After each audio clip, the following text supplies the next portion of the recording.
It might well be a little chilly outside right now, but right now inside the Spodek Arena, things are starting to warm up very nicely. Virtus.pro take first blood with Game 1 in the bag, and Game 2's draft is just a few moments away. We're back with our panel members once more to discuss that draft and more, of course, as we head into Game 2. Can Virtus.pro wrap it up, move on to the semi-finals quickly? That's the big question. But there's plenty of other questions, Alan. Huge questions for EG now, because they've had their IO Tiny, that hasn't worked. They've got a couple of other alternatives that they would like to run, but Virtus.pro now have the advantage, don't they, going into this draft? I actually think that EG, if they played that game again, you change two things. You pull that Rubik out of the top lane earlier, put him down and pressure the Ramses. And I think going into this game, I would not be surprised to see EG ban the Bane. The Bane's 23 strength. That's tied for 5th among non-strength heroes in the game. Almost 5 starting armor. That's top 20 in the game.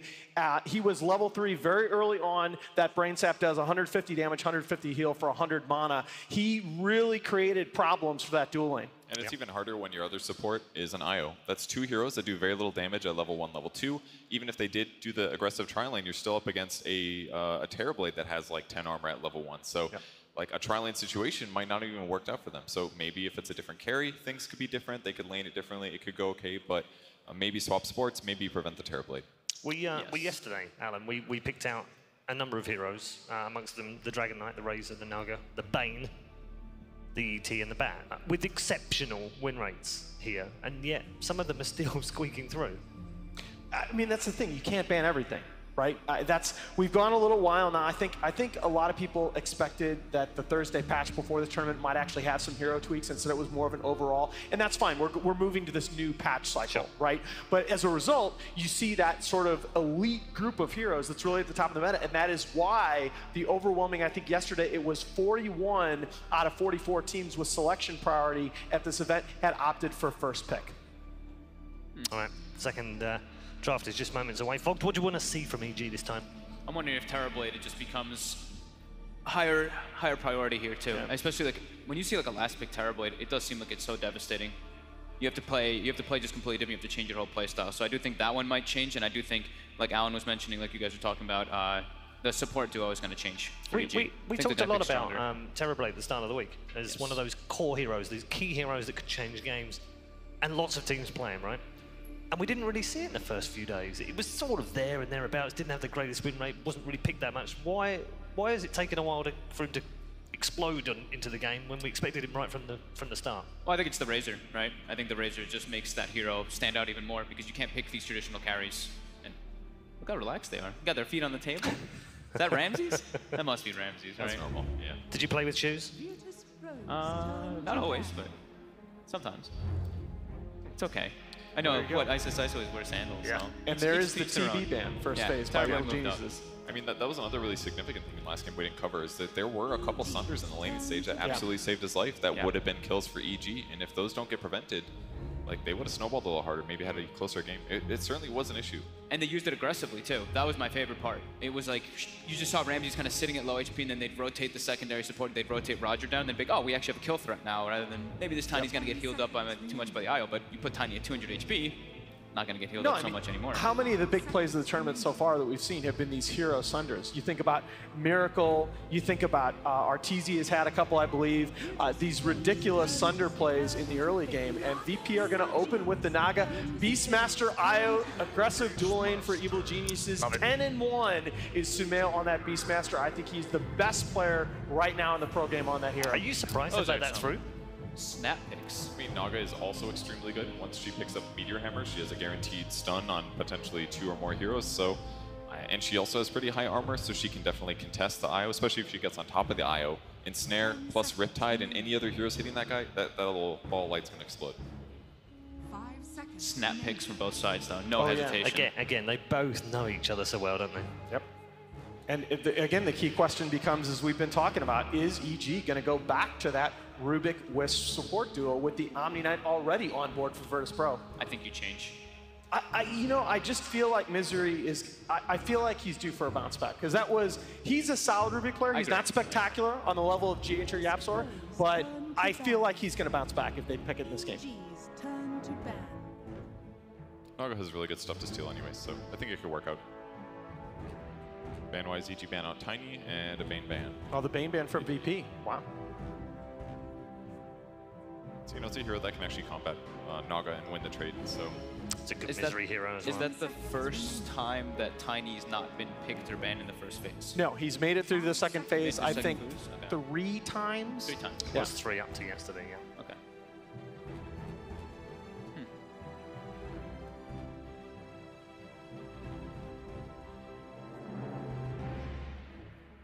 I mean, EG's got their offlane set up.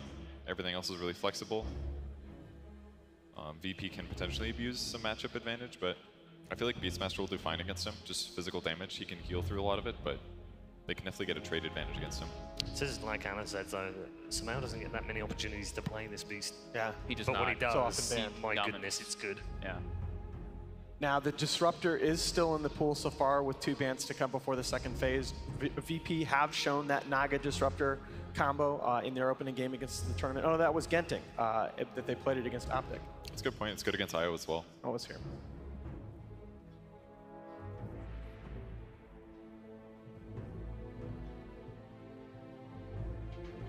Like, all the times that EG picked Beastmaster, it felt so one-sided. I don't even know what counters it. It's like, except for like Ursa, I guess. Yeah, and I think they played against an Ursa before and got destroyed. Yeah. Fnatic, same thing, I think. Banned the Dragon Knight. Solo seemed very happy about that one too, giving it a clap. 10 seconds remaining. High armor hero can actually withstand the force of that Beastmaster and IO dual lane.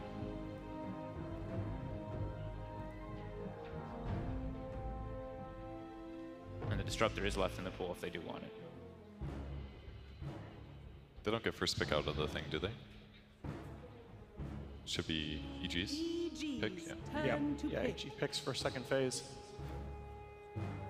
I don't see them picking Disruptor themselves, so VP's kind of set if they want to go for that combo. Certainly a little scary for EG, but Disruptor's also low armor, can do a little damage in lane, but isn't the best at trading hits. So maybe EG can exploit that. 10 seconds remaining. Again, I think the big question is, do you go back to the Rubik? Okay, the Scott. Wow. All right, so the other hero that I was going to talk about potentially here for EG that they've shown is the Lion. And this is sort of a similar idea. You've got the big burst damage potential and the silence coming out, potentially disrupting any team fight combo that VP is going to pick around the Naga. IO Skywrath supports, huh? 10 Yep. seconds Yeah, remaining. kind of Very interesting. So lots of damage. Good at harassing in lane, not good at taking damage for either of those two, but if you pair a stun with Sky, he's a really good hero. And these heroes are difficult to gank, both Omni and Naga Siren, so. It's yeah, I think it's mostly played around the silence in this one versus the Omni Knight. So you prevent him from actually being able to have that big presence. Surely Because this you would wanna not be a build. core Skywrath. If it was Sumail mid, maybe. I could see that. Yeah, okay. All right. I'd be all right, fair surprised if it were. Especially versus like Repel. enough. Yeah, exactly. You got an Omni Knight already on board. That's, Yeah. yeah, all right, all right. Yeah, last 3 months, the only plan that's played in EG is Misery. So it would be very unusual Yeah, I've just if they heard moved away from that. I've heard a couple of rumors. We'll see. EG's turn Okay. to pick. Again, the Witch classic, Doctor. it got banned out first phase, right? In the last Yep. game when EG knew that they were going to pick that Wisp. But it's the classic IO counter as a support. It's such a good pick. Like, I feel like he drops Death Ward and he just targets the support and he doesn't even Maledict. He's going to kill him because they all have such low armor. Like, they're very vulnerable on EG's support duo right now. Yeah, laning phase also, the cask is always going to be incredible versus IO. Every time he tethers, you just throw it out. And it gives them, now they have duo kill potential with the 2 supports.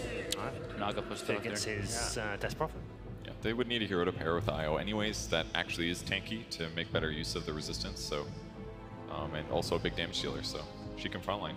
They don't have so much to keep the Death Prophet in the fight, like with the catch. Right. It's just the Beastmaster Roar to hold them in place during the exorcism. Yeah, we always talk about with Death Prophet picked at the pro level the presence of saves, either the classic saves like the Dazzle, Shatter Demon, or Astral, or something just to zone the enemy heroes out of the fight. And there's very little here to protect the Death Prophet so far. You wonder if EG's thinking about a 5th pick Void. I think right now, I think with the Death Prophet and the Skywrath, they're doubling up on the silences to be able to make sure that that Omni Knight can't get into the fights too easily.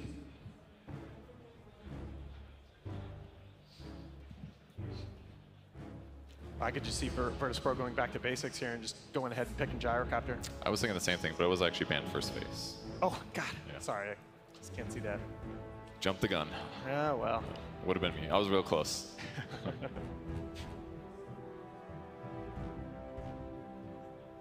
So some other carry. I think high physical damage would be good because of all the low armor heroes. BKB carrier is not bad despite Roar. I think that could be effective. Could take Viper for no one. That could, yeah, there it is. Good call. Yeah, that was a really solid pick. I mean, Nice they're call. heavily magic damage. It's survivable. It can lane okay. Transition's alright. I like it.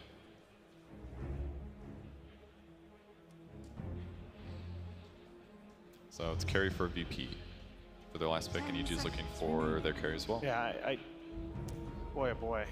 What about Phantom Lancer for EG, maybe? Is that too passive? There isn't a lot of disable on VP, so Yeah. that could be an option. Not much AoE either. I just can't. Okay, more heroes, guys. Get me away from the void. Hey man, you're the guy because with the I can't- computer. Come on. All right, fair enough. I just can't. I can't think of a hero for EG. You think Void into Naga? That's the I thing. know, but EG has no zoning in these team fights, right? They have the roar, and that's it. I mean, they really have no way to control the fight. Yeah. It's a common IO problem, I find. Now, I know I want to get my brain off the void because I know void into sleep is just awful. Virtus.pro's turn to ban. They banned the Lifestealer. Yeah, That would have that's been really good. That's a Ramses classic. It's just one of his comfort heroes. And Morphling banned out. That would have definitely worked. Okay, Versus oh, heavy. I love that pick. Rarely seen at the tournament. I think LGD drafted it once, but it's very good against single tanky sort of damage dealing heroes that don't scale traditionally. Wow. Very high armor versus Beastmaster in the Exactly. laning phase too, so you can actually tank the X's and not get completely slaughtered. by the Huge right armor, clicks. and you're playing DP without a phase, without a save rather. What's the biggest thing I think that bothers you is burst physical, and Troll gives you that burst physical element no matter the other four heroes in your draft. Yeah, this VP draft looks really good. Yeah, that's, man, this is a draft where they gave their homework, and it is going to be the Luna. All right. I mean, again, it sort of checks that box. It gives you that way to zone the fight because of the threat of the Eclipse. Mixed magical damage too versus Yeah. Omni Knight, so versus through the GA. I think that may have been the best fifth pick that they could have come back with, but I don't think it's enough.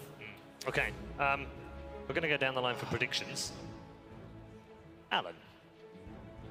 I think VP is the first team I've seen at this tournament that came in with a real game plan in this draft against EG. I'm going to take them. I think they get the monkey off their back. Okay. I think I like VP's draft better unless EG wins the laning stage. I just don't have a lot of faith in IO unless he dumpsters the lanes, so I'm going to go with VP. Okay. I'm gonna go for EG. I think that the IO Beastmaster, I think Sumel's Beastmaster is proved to just dominate the lanes, and I think they're looking to just run over the game quickly, not let it go to later stages. God, this is going to be good. Okay, I'm okay with that. We've had a little bit of a change up on the panel, so there's no panel curse going on for game two, at least for one or two of them anyway. Two have gone for VP and one for Evil Genius. This is time to find out as we head into game number two.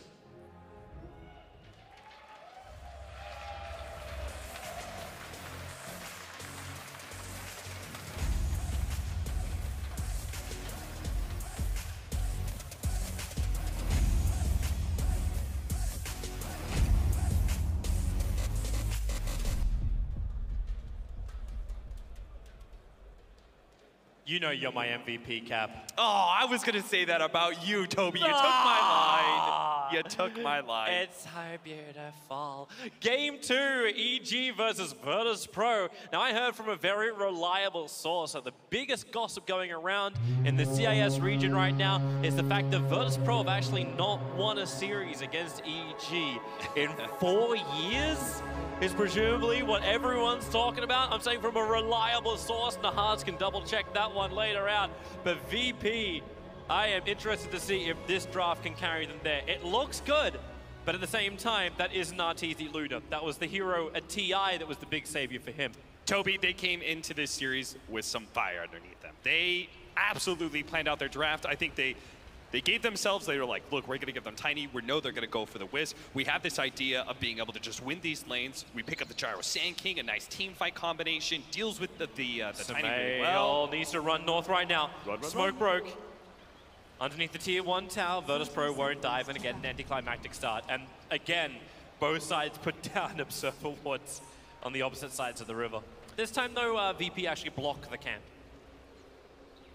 Yeah, this time around, they give them the Beastmaster Wisp, and I think Troll is a really good answer to that, right? Because he has this spacing where he can play the ranged form up against some of the aggression of the Beastmaster. When Beastmaster really tries to challenge him, he's got Whirling Axes to get that miss percentage. He's got physical damage to lay into a Wisp who has no armor to start. They also got the Witch Doctor, which we saw as a third ban from Evil Geniuses when they saw the opportunity in that first 1-2 to be able to get Wisp. They banned that Witch Doctor for a reason, because it's so good versus these Wisp lineups. Watching both of the supports of EG and VP sitting to try and snipe out a courier. It's the Skywrath Mage, an easier one to snipe out a mid-courier. Roger is just, actually, Roger in perfect view of all of Evil Geniuses just cuts across the lane. Man's got to go. Yep. He's got to get to his lane. He's got to get to bottom. Got to get. He wants to be able to secure Pasha his lane just like he did last time. Yep. And he'll arrive at a good time coming in from the top. Obviously, Arteezy's not going to do a lot of damage in this. Like, he's walking around with 1 point up with the Lunar Blessing. Never really get much of a bite from the Lunar in the early stages, just more enabling the other supports. The top lane's where it's going to be a little bit more brutal. The Axe, as well as Io versus Troll, Witch Doctor. A lot of stun combinations to come in. The bottom lane's just more up in your face. The two melees from Virtus.pro going up against the two ranges. If we really want to count Lunar as a range, her attack range is actually quite pitiful. Man, this is getting really difficult for Solo. He just keeps on getting clipped by these wild axes, and Samael is going to have near infinite amount of those. I've watched extensively the Samael Beastmaster. I've followed his replays. I've seen it with the Wisp as well, and it's just a non-stop axe fest. It's going to be so obnoxious to play a support against it. But VP are trying to do the same thing, right? They identified they're not going to try and ever match this aggro dual lane coming out from EG. They're always going to run an aggro dual lane of their own. Yep. And it really has been very aggro. Misery's just been running around for the past 15 seconds trying to make sure his clarity doesn't get cancelled by Roger, who's very much dedicated to doing such a thing. But you're starting to get more and more damage out of Arteezy. Par's just copying a lot more too. Luckily for him, he did get that early magic wand, so he's got a lot of regeneration as well as life to give through purification. And thanks to the aggression they added to the bottom lane, both the bounty runes will also go the way of the Naga. And Solo, well, he's not going to get both of them. Crit will take the one up on top. And that's pretty important, right? Because of his early bottle, he needs to be able to get those refills, so Samael can just keep on throwing those wild axes. Ramsey's brought the extra regen into lane. He's already down, though, to 2 tangos and 7 magic wand stacks. So he is beginning to feel the pain of the wild axes, just like the Witch Doctor was. Yep. Eventually, this is going to hit a point where couriers can't bring consumables fast enough, and someone's going to be sitting low on life. No one's actually burning through his last consumables as well after Fear was getting a little bit more aggressive on him. Should also flag the fact that, like, okay, top lane, trouble as crit. Well, he's far enough away, Samel's going to give him the distance to tether over. The axe will fly, but the damage is still there from Virtus.pro to get not only 1, but potentially 2 kills, chasing down Samael, but there's no extra control on him. The body block from Roger. Okay, I take it back. Maybe there is some extra control. He can stick charge and go for another instead. He's got Maledict, but yep, in comes Crit. Looks to return and keep the fight going. Paralyzing Cask, the biggest problem for a tethered target. And Ramsey's the double range axes. Samael and Crit are in trouble. They're trying to kill off Solo, but that won't work. Samael will pop to the Maledict. And Virtus.pro now 3 kills to 0, 3 minutes in. Samael, I think that was just a bit of experience in the past where he felt like Beastmaster can always challenge on those situations. He can always go in these 1v2s, especially if he has the levels, and just throw wild axes and fight. But the problem was he was fighting a Naga Siren, one of the highest armor supports you could possibly go against. So despite the increase in damage from wild axes, he still couldn't win that. Oh, Fear, he really needs this kill to work. 2 points up in the Crypt Swarm. He knew without 1 extra attack it wouldn't be enough. The very far from being burned by no one. This mid lane has just been going the way of the Viper. 18-10 to the 9-2 of the Death Prophet. That being said, Fear will have a time to win the lane right now because no one only has that 1 tango and has no salve. Oh, he's got a magic wand coming in, but he won't have a salve. So if they actually get, say, a rotation from the Wisp or something, it could be that Fear gets a little bit of recovery in this lane. Roger comes in, he's got a salve on top of him if they want to give him the extra life. So far, they're not doing it. The 4-minute rune taken up by Pasha. It's an invis rune. Wow. So they want to try and close the distance if possible onto Fear. Supports there as well. 4 heroes from Virtus.pro converging on Fear. He's underneath the tower. Spirit Cypher needs to begin. He needs more life. With the Fairy Fire, Fear will die under the tower. Solo's Maledict once again kicking in. Remember when they went for that dive at the behind the tier 1 off lane? They did something very similar here where they knew it's a tough kill, so they have to bring the extra heroes. I'm loving the fact that Pasha is willing to make these rotations. Top lane, the ensnare is out. A little bit of troubles for Crit. Tethered down towards Misery, who TP'd in to help out. With a concussive shot, Roger will be slowed up, but Ramsey's still ready to fight. 9 one charges for him, so a lot of mana to still regenerate up. Misery is going to be his primary target to begin with. Roger, still a lot of life available. Crit can't keep him alive. He's salving up inside the trees. Sumail wants to go for Roger. He's got Axe up in a couple of seconds. Roger, so low on life. He's still got the one charge. Just turns back in for a quick Riptide, enabling Ramses to now focus on Crit. The cask and the ensnare, they help Misery in position, but it's still a bit more of a tit for tat with a 2-for-1 trade-off, now a 2-for-2. Ramses needs to get back to the tower. Sumail needs more damage with the whirling axes. He gets hit with a 60% miss chance, doesn't connect over on Ramses, and Roger will come back to the top lane to try and stabilize things. Roger's such a beast. He pops that healing salve and goes back in with the Riptide. It wasn't the engagement that VP thought. They're going again, ensnared. They want to focus on the Crit. Roger, he's so low, but then again, the cast, they just can't move away. This is why they banned Witch Doctor in game 1. He's so effective in game 2. Sumail standing his ground to try and fight up against Ramses. The Whirling Axes go again, but now it's Solo with a double kill. Misery looking for the revenge onto Ramses. One more attack will do it. Roger is low. Where's the extra TP support coming again? I think the problem is not actually the death timers, it's the cooldowns on the TPs. Now you bring in more help. The Skyrep is already gone. Solo now claiming his 6th kill out of the 9 of Virtus.pro. Well, we saw the opening with that MVP vote. Solo's making a good argument right now, being 6-1 and 3 in a Witch Doctor at 6.5 minutes in. He's been the beneficiary. Most of these team fights, he's just been kind of last one targeted so many times. Again. Great positioning again. Cast once more, and of course there's the creep wave perfectly there to bounce it to. Sumail taking so much damage. It's a level 2 Maledict. Sumail wants to be careful with the axes flying forward. He connects onto Ramses, and he's the primary target. Crip will give him the life they require, but Solo, he'll give him the offering that's needed. Or do they? Roger's back in the fight once more, so Solo will end up dying, but he got the paralyzing cask off, holding Crit in position. It's still a huge kill for Sumail to get. That was the killing spree that they were able to end. But this top lane is just not letting up. It's bananas.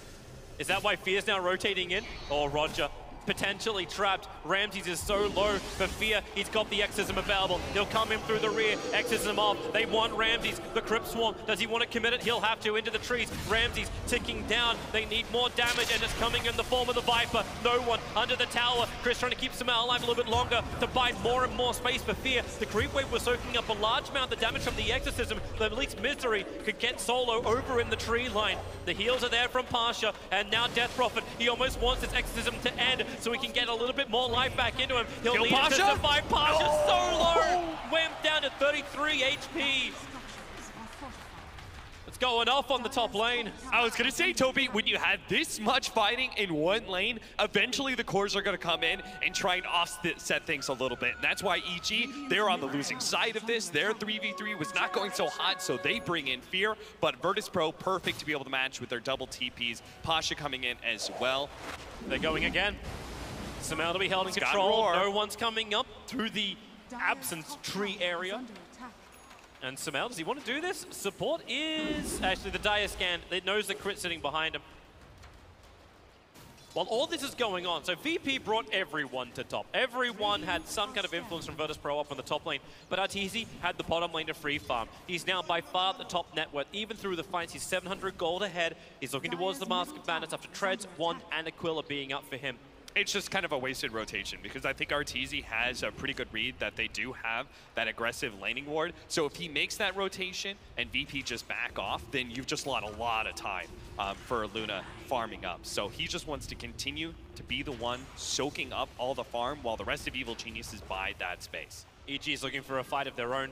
Smoke up on the IO and the Skywrath. They left one observed ward behind near the Ancients. But it's all about Ramses. They come in with a concussive shot. He's got one charge that's available. Sumail, here goes your Raw. Can they bring him down before he can one charge up? Ramses, he'll get the wand off, but he doesn't have the life to survive.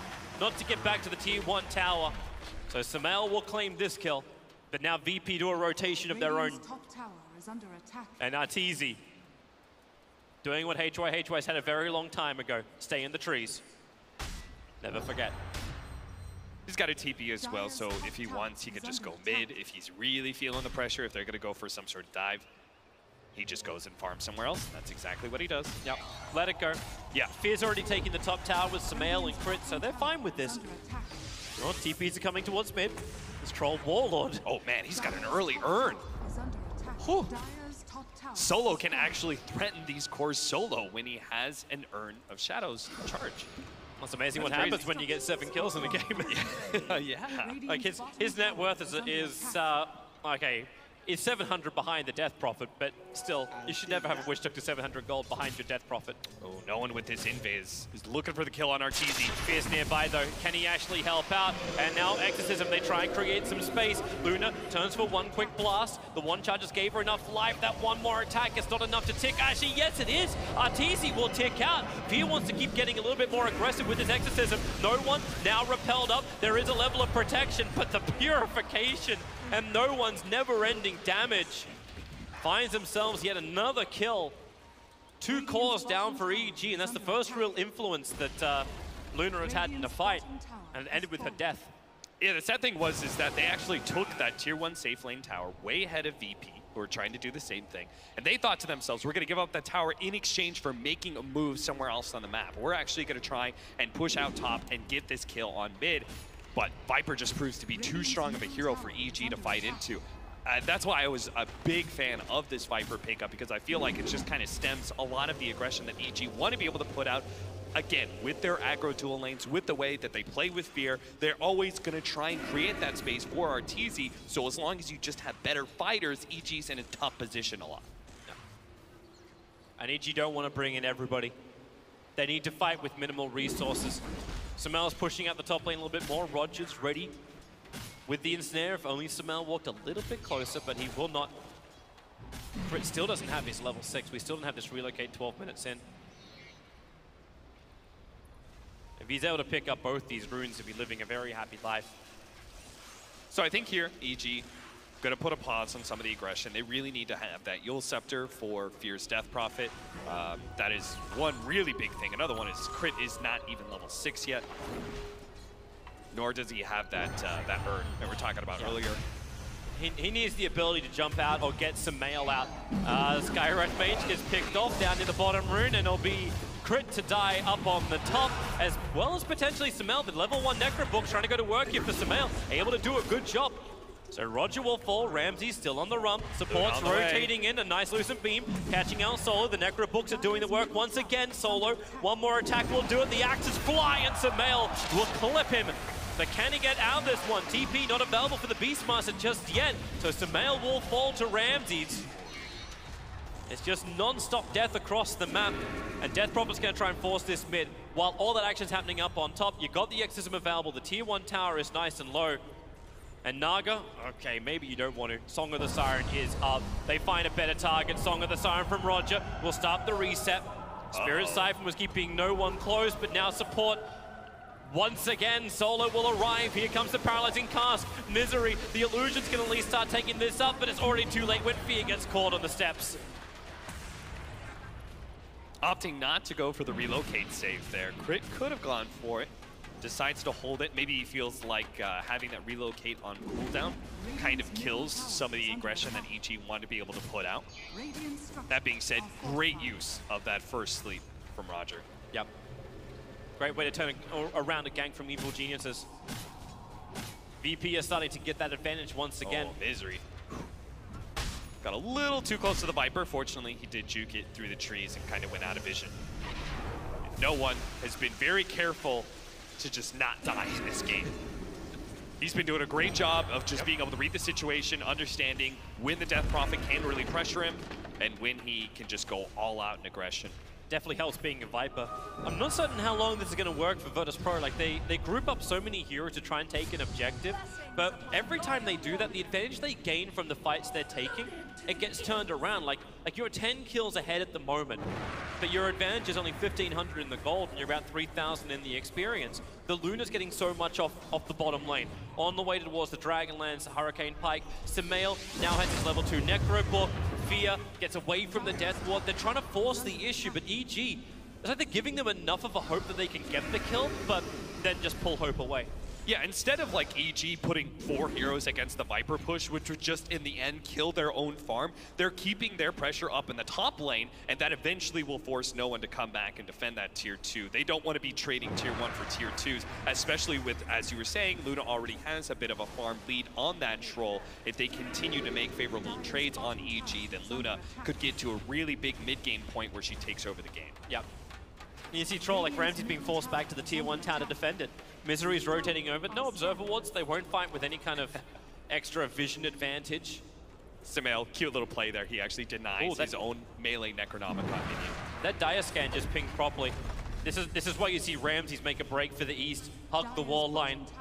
But Arteezy's okay with this. This almost helps Evil Geniuses because now VP believe there's large amounts of reinforcements on the side. And that allows the space for the tier 1 tower to go down. You see EG have made that adjustment mid-game here. The early group up and fighting went really poorly for them, so they're continuing just to keep the Necronomicon Beastmaster pressure up in the top lane and kind of keeping Death Prophet protecting mid at the same time. It's also a threat in a way because they have to put a core there, otherwise eventually Fear will just go for an exorcism push on that tower, and that's working out a lot better than trying to 4 or 5 man against VP's lineup with a Troll. Yep. So they're happy to accept the status quo. Ramses relocates coming in, down on bottom lane. The Mystic Flare does enough damage to allow Arteezy to finish the job. They burn so many ultis on that. Roar, Eclipse, plus the Mystic Flare and the relocate.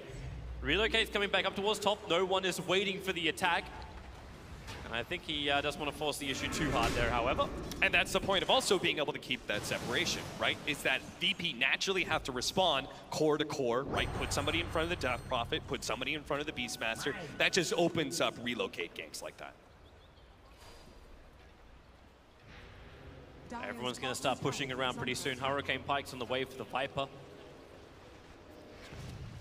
Actually have Arteezy to go for the Manta style. I thought he was actually queuing up the Dragonlance, but he's now got the Yasha instead. Yeah, he probably feels like the split pushing power of the Manta and the increased farming capabilities is a little bit better for him than tanking up. That kind of says to me that they want to continue to stay away from these team fights, as they should, because the Naga Siren is trying to go for a Meteor Hammer right now. That is like one of the penultimate team fight early game wins. Arteezy's in trouble. The Ancients, he was trying to farm him up. CP support can come in. Misery's in the neighborhood as well. Unable to close the distance, however, Virtus.pro. And those kind of rotations for VP, or rather the failed rotation, being able to catch somebody, kind of sucks because it always means somebody has to go top lane. And that just ends up losing you a bit of farm oftentimes and maybe opens up the window for another relocate gank in 20 seconds. They are moving up with the Witch Doctor and Troll, so they're actually keeping their TPs as much as they can off cooldown. It's actually kind of hilarious when this continues. That's a level 3 Necrobook coming in on the Courier. So even if VP want to fight into this, Samael is a very formidable target. They need to bring a lot more people if they're going to kill him off. And then Arteezy just plays the elusive game. Yeah, they need that kind of overwhelming gank, right? Otherwise, you try and half-ass it, 2 or 3 people, Samael's going to end up killing 1 person in return, and you've just made a numbers rotation and still traded 1 for 1, and that's the worst feeling in the world. But what is the answer to this? Like, Virtus.pro don't really have the most global maneuverable lineup, apart from burning TP scrolls all the time. It's a good question, because as you could just see, right, they TP up Pasha, then the Evil Geniuses just kind of back out. Yeah. They had to relocate as well as the Death Prophet sitting behind that Beastmaster, so... It's like Boots of Travel are going to start to become like a better commodity, but none of these heroes really want to buy that. Like, Pasha's gone aggressive with the phase boots, the others are treads for the cause. The supports definitely aren't looking to do this type of stuff. Like, Roger's Illusion's the only thing which give them that ability to just force out the lanes a little bit further out. Well, the Meteor Hammer does that for you as well, with a cooldown of 25 seconds and it dealing enough damage to single-handedly kill creep waves. I think Roger's pickup of this Meteor Hammer and his split pushing with both illusions and that item will really help alleviate some of the across-the-map pressure that is currently coming out from Evil Geniuses. They're keeping all of these lanes shoved in, and Virtus.pro, as you said, don't really have the cores to match it. No. I mean, just look at it. Like, Viper doesn't really do that for you. Omni Knight is just kind of okay, but it's not really the way you want to use a hero. So the VP just forced the issue. Get EG to fight them. Because right now they've got a half-decent time for it. The tier 1 tower in mid is rather low. It is within deny range as well. The top lane, this is where the rest of VP have started to group up. Arteezy and Misery just having a good old time on the bottom lane. They may need to TP up to be involved in this. This is a good idea, right? Because they keep Viper and Omni, the majority of their team fight strength, being the aggressors and trying to take a tower. And then they keep their support Naga Siren, who's kind of the buffer against tower pushes, also creates a threat because he can at some point in time just song a Siren and go for a catch. If Death Prophet tries to challenge mid lane too much and he slept, then all of a sudden you're going to have mass TP rotations from VP, they kill a Death Prophet, then they take your mid tower. So I think that was a really cool little bit of strategy that Virtus.pro figured out here and how to be able to finally get some objectives where they've just been completely shut out by EG when it comes to their split push. It was a nice play by Crit. He was able to get the denial on the tier 1 tower up on top and then tether away before VP could try and find a catch. And now Virtus.pro, they look for a bigger target. The Beastmaster Hawk scouts out the fact that it's happening, however, and they're going it right in for Roshan. Troll Warlord making the most of those +3 max fervor stacks to just rip apart Roshan. It's going so quickly down. The Hawk's coming in, but it's already done. Roshan is gone.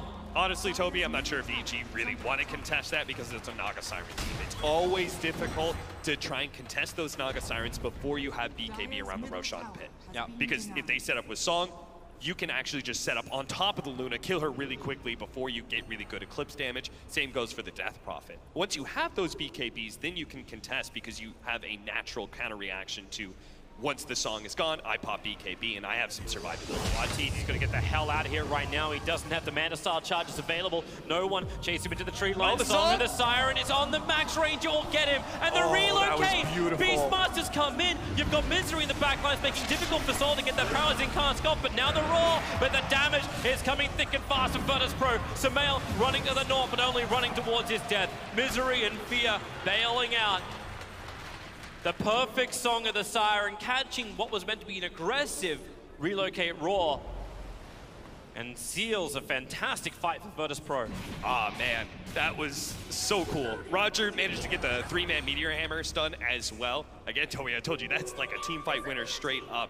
Combined with the fact that Evil Geniuses seem to not quite be on the same page there because Arteezy was TPing out and they're relocating in at the same time, right? If they just get Arteezy caught, then it's not that big of a deal. The fact that they committed to relocate and trying to fight ends up getting caught with this Song. That makes it so much worse. Now VP not only have the Aegis, they also have the map control because they've managed to just pick off two of the harder to deal with split pushers, and they're taking a tier 2. Virtus.pro now fully back in control of this game. God, Ramsey is such a beast with that +300 attack speed. So let's watch this again. Arteezy into the trees, trying to hide it out. Here comes your relocate. So yeah, as you said, Arteezy going out. It was made a little bit easier of this fight for the fact that Misery kept the Witch Doctor under control. I'm just surprised that Misery doesn't get caught as well. He was lucky. There were bigger fish to fry for Virtus.pro. Arteezy. Oh, he just walked out underneath the observe ward. No mana style again. Roger, here comes the ensnare. Crit doesn't have relocate available. Ensnare took a little bit longer, and Crit just wants to keep him up. Hasn't taken enough damage, and now it's just solo. Commit the ultimate, but it's Ramses for the double kill. The top lane push has arrived for Evil Geniuses, but at this rate, VP can just go high ground. Yeah, force them back, force them back. Evil Geniuses are trying to hit a tier 2. Don't try and TP into that. Instead, try and force them back by pushing into the tier 3. Sumail and Fear are going to keep going. They're looking for a trade-off. Fortifications available for the dire side. It is not available for Evil Geniuses. You do not beat a troll in this push. Yeah, they really do not. That's why they just sent everyone else in. Luna fight back. Fear blinks into the middle of the fight. Starts with the Exorcism and Spirit Siphon, trying to force them all away Virtus.pro, but they just tank it up. Now the defensive Fuel Scepter goes to work. Misery's so low, he doesn't even have the mana for the ultimate, and the Meteor Hammer just locked down Fear. He couldn't get away. Up on top, Smell has taken the tier 3 tower. Virtus.pro are TPing up, trying to kill him off. The TP successful. Beastmaster, no hit. And that means Virtus.pro are on the run without their big cause. Oh, no! Easy. No! The song! This is a real nightmare for him. The Song of the Siren will wear off in half a second time. Solo's turning around. He's got the paralyzing cast. Maledict is available. Crit just needs to keep him alive. They need to turn and fight Sumail into the front lines. Maybe they have the opportunity now to go over towards Solo, keeping on his tail. Pasha nearby. He has Purification available. He can give himself a little bit more life to survive. He can't help Solo, and looks like he can't even help himself. Running past the shrine, the Dire Courier goes down with the rest of the team. That was the first really big mistake that I've seen VP make in this game. The fact that they thought they could turn on RTZ, they already TP'd 2 of their cores back to base, and they also knew the Beastmaster got out alive, and they had to know there was going to be a Wisp behind the Luna. There's just no way they would have the damage to actually bring down the Luna, nor would they be able to escape since they already used the song. That is pretty poor because VP were in such a great position. They made such a good choice being able to force that bottom lane, manage to take that melee Rax, which is a huge win for them. I only wish that they had just gotten away a little bit more scot-free and hadn't chose that last engagement where both Pasha as well as Solo died. Otherwise, they'd be up by a good 7 to 8K. They still have heroes on the map controlling these lanes that are currently pushing in as well. Yeah, that swing up is actually quite sharp.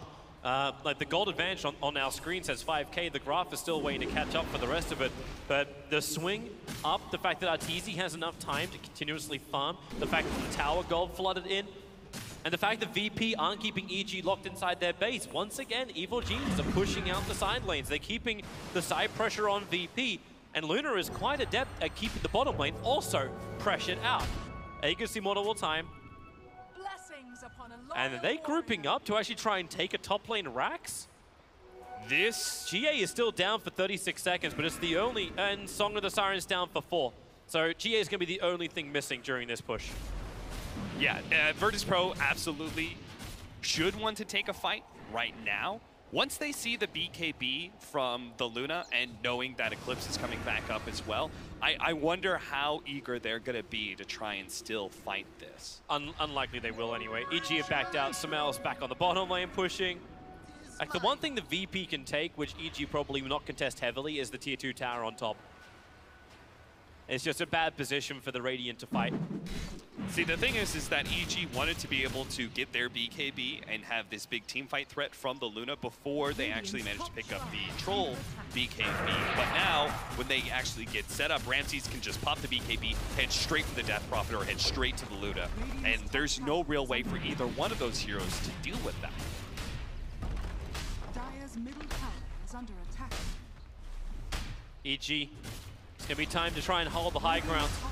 With the bottom lane pushing him, VP can just pressure the extremes, but okay, they're not even going to take the risk. Roger goes to the bottom lane. Fear is already retreating back out, and Crit, as we were mentioning previously, all he's doing is being the bodyguard for Luna, ensuring that she is safe at all times. I just don't think a Luna's going to be able to match up against this farm of Troll. He's actually sitting 2K above the Luna right now. I had to say, that play where they set up right where they are right now, oh, Roger, he was thinking about going for a Song and a Force Staff and see if he could actually catch the Death Prophet. Thought better of it, though. But where they 4-man smoked here and re-ganked the Luna after she had just died and they knew Relocate was on cooldown, that was by far the coolest play that I've seen from this series.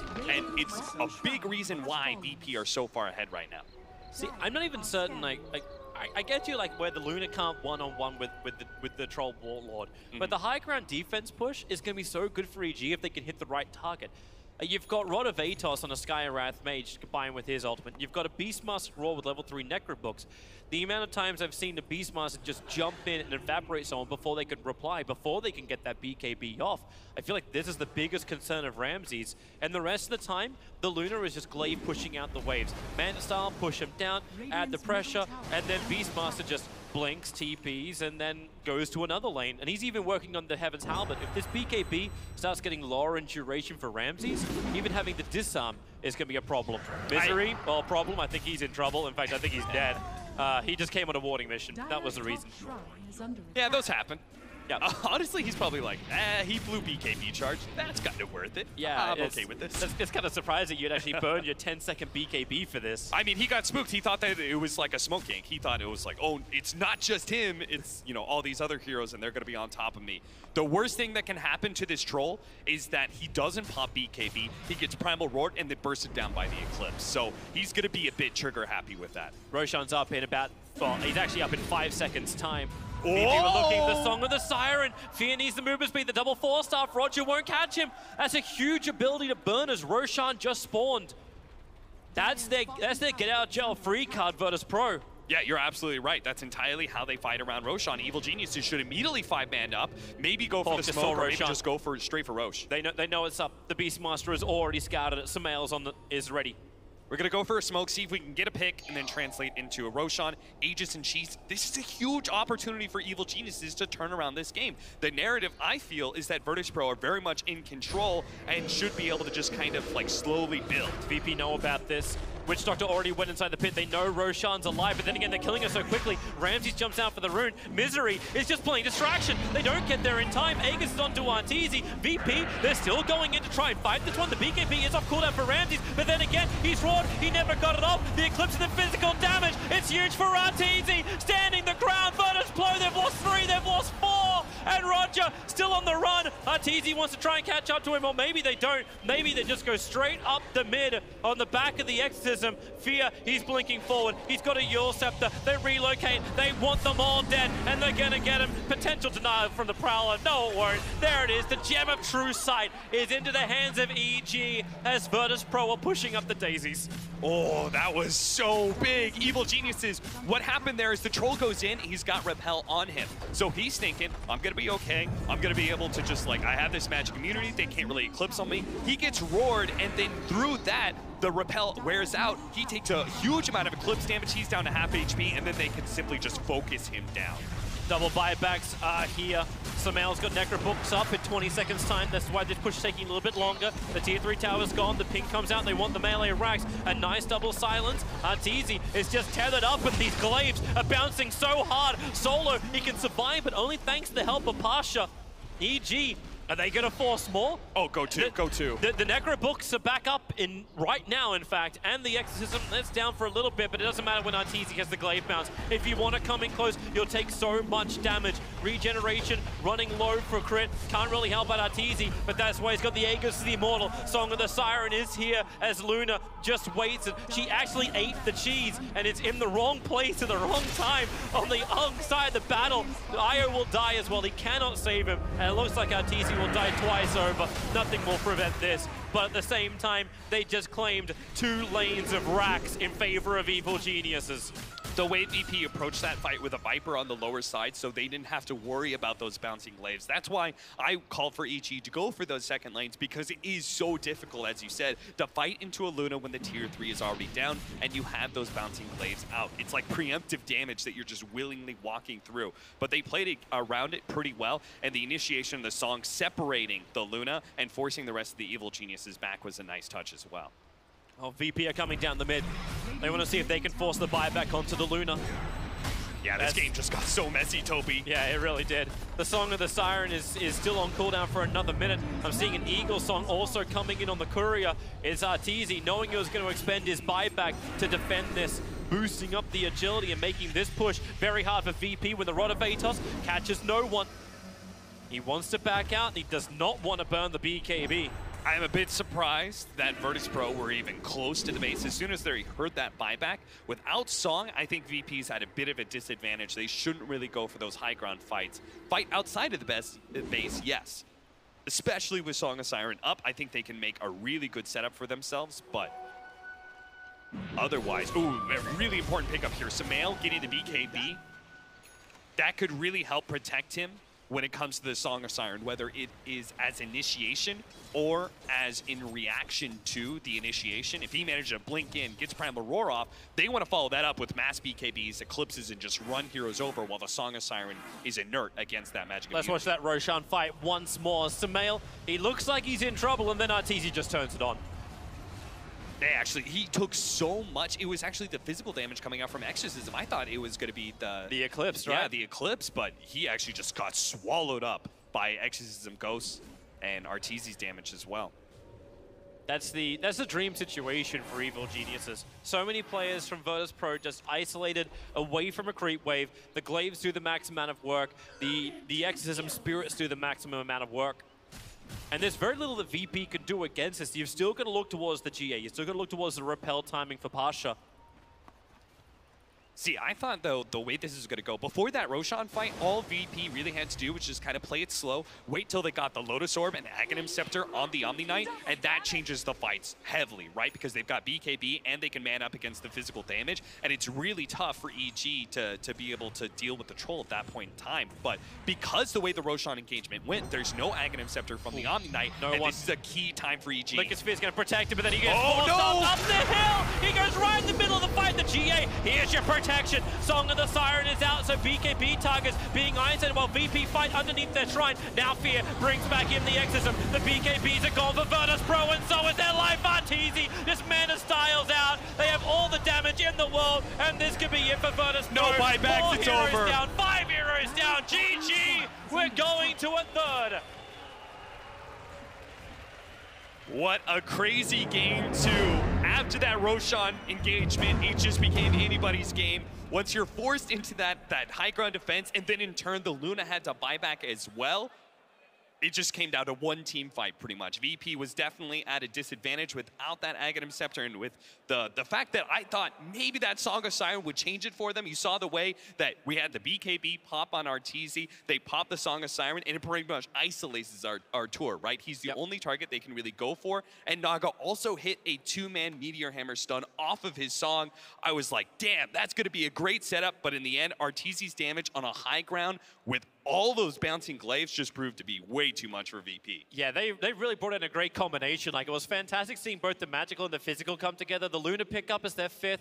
You're wondering, like, what was really going to tie this EG lineup together? What gives them the lanes, but also what gives them the ability to control the tempo of this game? And I don't think they had it fully, but play Smoke and Mirrors, play the evasion game. I think Sumail, like the panel was really praising him as being like a fantastic Beastmaster player. He was always forcing in the lanes, knew what the win condition was, and they both went for it. Both Arteezy and Sumail, I think the combination of these two guys together just made everything sing and then create space for everybody else. And VP, well, that Roshan fight, they're probably gonna have a couple of nightmares about. If that didn't happen, if something went different. Hey, let's not also forget where this game started, right? Which was VP actually doing very well for themselves on the laning phase, and all of a sudden, they're like, wait, what's happening? This game is slowing down because we've got a Beastmaster Wisp up here in the top lane. Death Prophet's just kind of chilling out in mid. They couldn't really get a good handle on this game. Because EG won this, despite the fact it was a very back and forth game, I have to feel that that strategy from EG and the way they're able to make that separation, I'm not sure if you want to give them the Wisp Beastmaster again. I know it's just Wisp, I just think it's that global kind of position. VP were attacked on all sides. Game 3, however, I can't wait to see what they do with the draft and how they react to what happened in Game 2. Thank you very much, Toby and Cap. We do have a Game 3 on our hands. This game has finally come alive. For a moment in there, we were a little bit worried for Evil Geniuses. This looked like it might go the way of Virtus.pro, despite the fact that it was very backwards and forwards. Our panel are back once more to discuss one very smug man on the panel right now, I think. I think it's you, Fuck. Oh, it's me. He's like, wait, I was like, Alan looks a little smug right now. You called it. You said the Beastmaster would deliver, Sumail would deliver, EG would deliver. They did. I think a lot of this one, though, sure, I think the drafts were fairly even, to be honest. I think both teams could have definitely brought it, but I think this one, the decision-making for me, as soon as they saw, like, Misery, this, like, whole sequence of where they get the rush, it's Misery goes into the enemy jungle. Sure, he dies, but it forces, like, forces Ramsey to use BKB. And then Fear shows mid, and they use the Naga sleep. The sleep chases him, he survives, and then instantly, as soon as Misery respawns, Smoke, go to Rosh. And then they get that huge fight that we saw, and just after that, it seemed like they just were getting a lot of big items and came such back into this game. Kevin, it's really impressive. Were you surprised by that Roche fight that Virtus.pro decided to fight into it after it had gone? A little bit, yeah.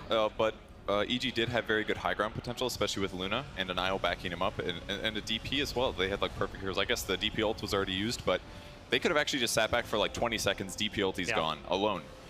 So if they did want to take the fight, just wait.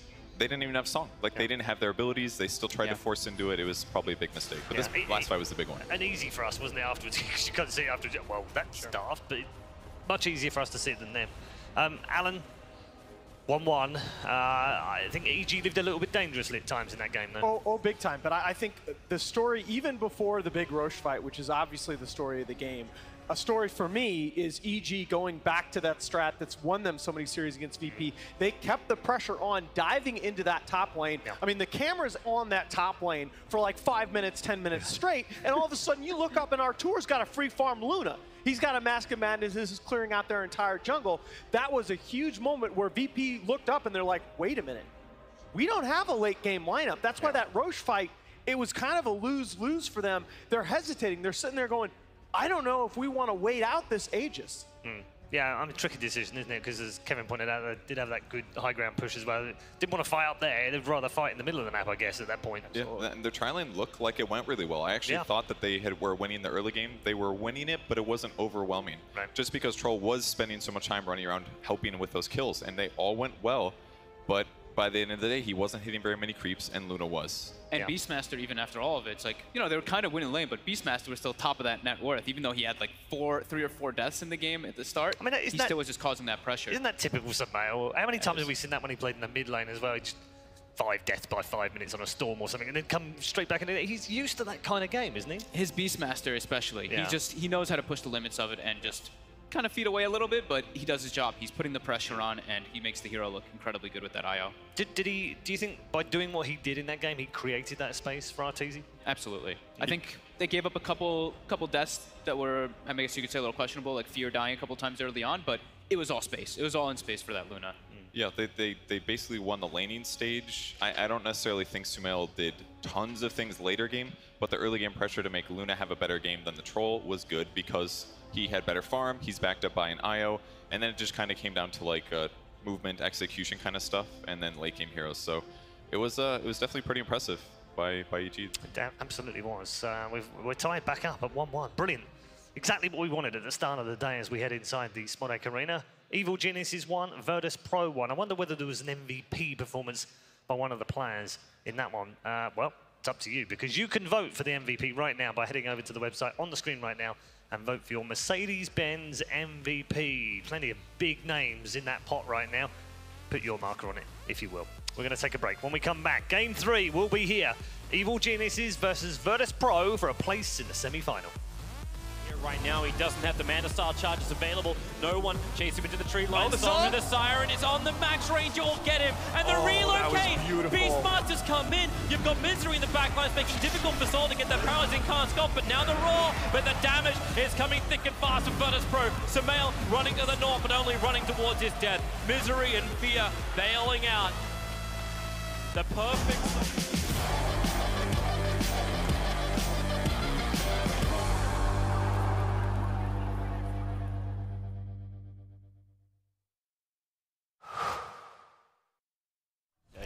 I want to get in there. Wow, I'm not dead. Are you dead? Yeah, I'm dead.